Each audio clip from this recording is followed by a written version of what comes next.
Paradox of Thrift. Imagine being told that setting aside money, a habit you've always considered smart and responsible, could actually damage the economy. Sounds strange, right? That's exactly what the paradox of thrift suggests. This economic theory turns our typical understanding of personal finance upside down. It introduces a compelling contradiction. What benefits an individual may not necessarily benefit society as a whole. It challenges us to reconsider the balance between saving and spending, especially during financially turbulent times. At its core, this paradox begins with a principle that feels like common sense. Saving is a good thing. When you save, you're putting money aside for future needs, building financial safety nets, and preparing for unexpected costs. But here's the twist. In an economy, saving doesn't happen in a vacuum. Every dollar you save is a dollar not spent, and that reduction in spending ripples outward, affecting businesses and workers who rely on consumer demand. The paradox of thrift suggests that if everyone decides to save more all at once, the result can be unexpectedly harmful for the economy as a whole. Let's break this down with a simple example. Picture a small town where people suddenly get serious about saving money. They stop dining out, stop buying new clothes, and cancel their vacations. Initially, this looks like a responsible move. Families are preparing for the future. But soon, local businesses feel the pinch. Restaurants, stores, and travel agencies lose customers. They respond by cutting staff, halting hiring, or shutting down altogether. Job losses and reduced incomes follow, meaning even fewer people have money to spend. The economy enters a downward spiral, feeding on its own decline. And this is the heart of the paradox. An action that's logical and beneficial for an individual, saving, can cause harm when adopted by everyone simultaneously. Economists call this the fallacy of composition. What holds true for one person doesn't always apply to the group. While saving might strengthen your personal finances, if everyone tightens their belts at the same time, the broader economy suffers. This idea was famously championed by British economist John Maynard Keynes during the Great Depression. Keynes argued that in an economic slump, widespread saving can actually worsen the situation. As consumer demand falls, businesses reduce output, lay off workers, and the economy contracts even more. In times like these, Keynes believed the solution isn't more saving, but more spending. When people spend money, they boost demand, prompting businesses to ramp up production, hire workers, and drive economic growth. But this doesn't mean saving is always a problem. In a stable or growing economy, saving is crucial. It funds investments, supports the growth of businesses, and helps develop infrastructure and innovation. The paradox is specific to economic downturns, when a sudden shift towards saving can deepen a recession. It also raises a big question. If households and businesses are cutting back, who can keep the economy moving? Keynes' answer was the government through public investment in infrastructure, healthcare, and education. Governments can inject money into the system, create jobs, and stimulate demand. This forms the foundation of Keynesian economics, which continues to influence how many nations respond to economic crises. Critics, however, argue that the paradox of thrift oversimplifies how economies work. Some believe that saving, even during downturns, eventually leads to investment and long-term growth. Others worry that urging people to spend during a recession leads to rising debt, both personal and governmental. These debates reflect the ongoing struggle between finding immediate solutions and securing future stability. a challenge that economic policymakers face time and again. There's also a psychological layer to this paradox. In uncertain times, fear and anxiety naturally push people to save more. But that collective fear can end up causing the very downturn they were afraid of. That's why consumer confidence is so important.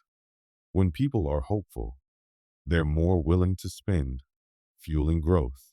When fear dominates, the economy tends to contract.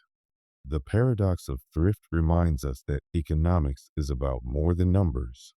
It's also about human behavior, emotion, and decision making. So, what lessons can we take from this paradox? First, it shows us that personal choices can have widespread effects. Something that seems financially smart on an individual level may have unintended outcomes when adopted by many. Second, it underscores the importance of balance. Both saving and spending are vital, but their effects depend heavily on timing and context. Finally, it highlights how interconnected our economy really is. No one makes decisions in a vacuum. What you do affects others, and what others do affects you. In a world that often emphasizes personal responsibility, the paradox of thrift challenges us to think collectively. It reminds us that the strength of an economy isn't just shaped by what we do for ourselves, but also by how we contribute to the larger system. And most importantly, it shows that economics is not just about money. It's about the choices we make, the behavior we exhibit, and the values we uphold as a society. So next time you're deciding whether to save or spend, remember, it's not just a personal decision. It's part of a much bigger picture. And that's what makes the paradox of thrift so powerful. It shifts our perspective. It pushes us to zoom out, to think beyond ourselves, and to find that ever important balance between personal stability and collective well being. Grain of Millet Paradox. What happens when a single grain of millet falls? Does it make a sound? Now, what if it's a handful of grains or an entire sack? This simple yet thought provoking question lies at the core of the Grain of Millet Paradox, a philosophical thought experiment that tests our understanding of perception, scale, and the way change unfolds. It pushes us to examine a compelling issue. How do tiny, seemingly unimportant actions come together to produce something noticeable or even extraordinary? The grain of millet paradox comes from the ancient Greek philosopher Zeno, known for crafting paradoxes that challenge our intuitive thinking. On the surface, this one seems easy to grasp. A single grain of millet falls and seems too quiet to make any noise. But increase the quantity, a handful, a full sack, and suddenly we can hear it. So when exactly does that change occur? At what point does something that felt silent become loud enough to hear? This paradox pushes us to consider how small, incremental changes can build into something far greater, and how we define the line between nothing and something. To fully grasp the paradox's implications, we need to look deeper.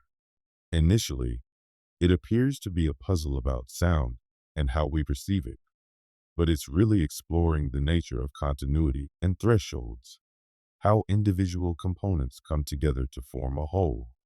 Each grain represents a tiny, almost meaningless unit, and the sound it makes alone is too faint for us to detect. But once enough grains fall, the accumulated sound becomes impossible to ignore. What this paradox truly brings to light is the gap between individual elements and the impact of their collective result. This concept applies far beyond just sound. Consider a pile of sand. Add grains one by one, and it's difficult to pinpoint exactly when it becomes a pile. On the flip side, if you remove grains slowly, at what point does it stop being a pile? This paradox belongs to a broader family of philosophical puzzles called Sorites paradoxes, which explore how gradual changes can lead to major transformations. These dilemmas force us to face the murky area of thresholds and to question how precisely we categorize and define the world. From a philosophical standpoint, the grain of millet paradox raises big questions about how we perceive reality.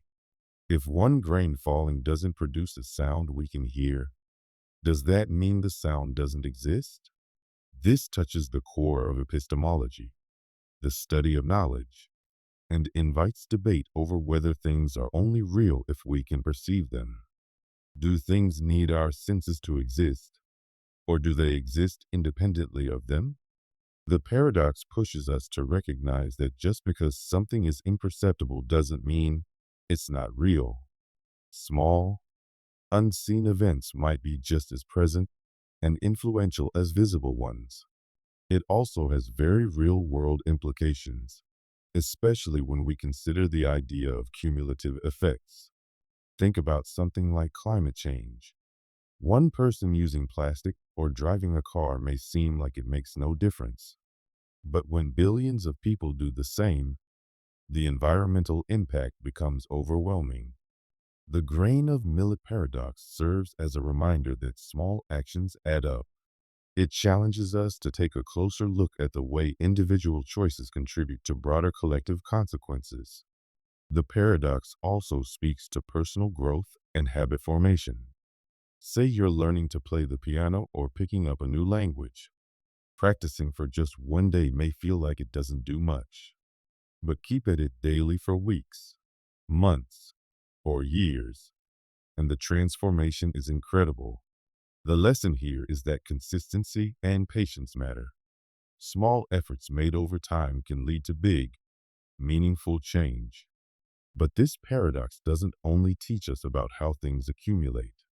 It also sheds light on the limitations of human perception. Our senses have boundaries. We can't detect things below a certain threshold. A grain of millet may indeed make a sound, but our ears just can't pick it up. That opens the door to a fascinating line of thought. What else are we missing? What subtle or slow-moving phenomena shape our world without us ever noticing? This concept has interesting parallels in modern science. In quantum physics, for instance, particles act in ways we can't directly observe, but their influence on reality is profound. In biology, one cell may appear trivial, but collectively, cells form tissues, organs, and eventually entire living beings. The grain of millet paradox reminds us that reality operates on many levels, and what seems unimportant on one scale may be transformative on another. It also carries powerful ethical significance. In a world struggling with massive issues like inequality, environmental collapse, and public health crises, it's easy to believe that one person can't make a difference. But this paradox teaches otherwise. A single act of kindness, a single vote, or one small effort to reduce waste might feel meaningless on its own, but multiplied by millions, these actions can truly transform the world.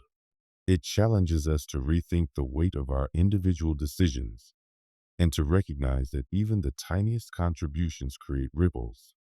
So, what can we take away from the grain of millet paradox? First, it teaches us to value the small moments, the individual grains, the drops of water, the brief efforts that together shape our reality in powerful ways. Second, it reminds us of the deep interconnectedness between what individuals do and the outcomes we experience collectively. And lastly, it invites us to embrace the complexity of change, reminding us that transformation rarely happens in dramatic bursts, but rather in the slow, steady buildup of small steps over time. This paradox isn't just a mind-bending thought experiment. It's a profound tool for understanding how the world works. It encourages us to think carefully about perception, thresholds, and the power of accumulating tiny actions. And maybe its most important message is this. In a universe where even the quiet fall of a single grain can contribute to the symphony of existence, nothing is ever truly insignificant. Every grain counts, and so do you. Grand Hotel Paradox. Imagine a hotel with an infinite number of rooms. Every single one is occupied, yet somehow, new guests can still be accommodated. How is that even possible? This is the Grand Hotel Paradox, a mind-bending thought experiment introduced by the German mathematician David Hilbert. It's one of the most fascinating ways to explore the nature of infinity, challenging how we naturally think about numbers, space, and capacity. It pushes us to reconsider what infinity truly means. Picture this. The Grand Hotel has rooms numbered 1, 2, 3, and so on, endlessly, and every room is already taken. Then a traveler shows up at the front desk asking for a room. Without missing a beat, the receptionist smiles and says, "Of course we have space. But wait, how can that be? If every room is full, where will the new guest go?" Here's the clever solution. The receptionist asks each current guest to move to the next numbered room. The guest in room 1 moves to room 2. The guest in room 2 moves to room 3, and so on. This clever shuffle frees up room 1 for the newcomer. Just like that, a room opens up in a completely full hotel without turning anyone away. That's the strange but magical logic of infinity. There's always room for more. But the paradox goes even further. Suppose a bus shows up and it's carrying an infinite number of new guests. Surely, not even an infinite hotel could handle that, right? Actually, it can. This time, the receptionist asks each existing guest to move to double their current room number. The person in room 1 goes to room 2. The person in room 2 moves to room 4. The person in room 3 moves to room 6, and so on. Now, all the odd-numbered rooms, an infinite set of them, are left empty and ready for the newly arrived guests. The hotel has just fit infinity within infinity, a concept that seems impossible but works perfectly within mathematical rules. So what does this paradox really teach us? First, it reveals that infinity isn't just a really big number. It's a completely different type of quantity. In our everyday world, numbers are finite and behave in predictable ways. But with infinity, those rules fall apart. In the Grand Hotel, being full doesn't mean there's no more space. And adding more guests doesn't increase the hotel's size because it's already infinite. The paradox also highlights a deep distinction between potential infinity and actual infinity. Potential infinity is like counting. It can go on forever, but it never ends. Actual infinity, on the other hand, is a complete, infinite set, like the total number of rooms in the Grand Hotel. Hilbert's thought experiment forces us to deal with actual infinity, where our usual ideas about addition, subtraction, and space simply don't apply. But it doesn't end with math. The Grand Hotel Paradox has profound implications in physics and how we understand the universe. Infinity appears in theories about black holes, cosmic expansion, and even the nature of time. Hilbert's paradox reminds us that infinity isn't just a quirky math concept. It plays a role in shaping our understanding of reality itself. It also raises philosophical questions. If infinity behaves so differently from finite numbers, can we ever truly understand it? The Grand Hotel seems absurd precisely because it clashes with our everyday logic. It reveals how difficult it is for the human mind to fully grasp the idea of infinity. even though it's essential in math and science. One of the most intriguing aspects of the Grand Hotel Paradox is how it applies to modern mathematics. It's deeply rooted in set theory, a branch of math focused on the study of collections or sets of objects. Mathematicians like Georg Cantor, who pioneered the study of infinity, showed that not all infinities are the same size. For example, the set of whole numbers is infinite, but it's smaller than the set of real numbers, which includes all fractions and decimals. The Grand Hotel helps us visualize a type of infinity called countable infinity, where you can list all the elements in an ordered sequence, just like the numbered rooms.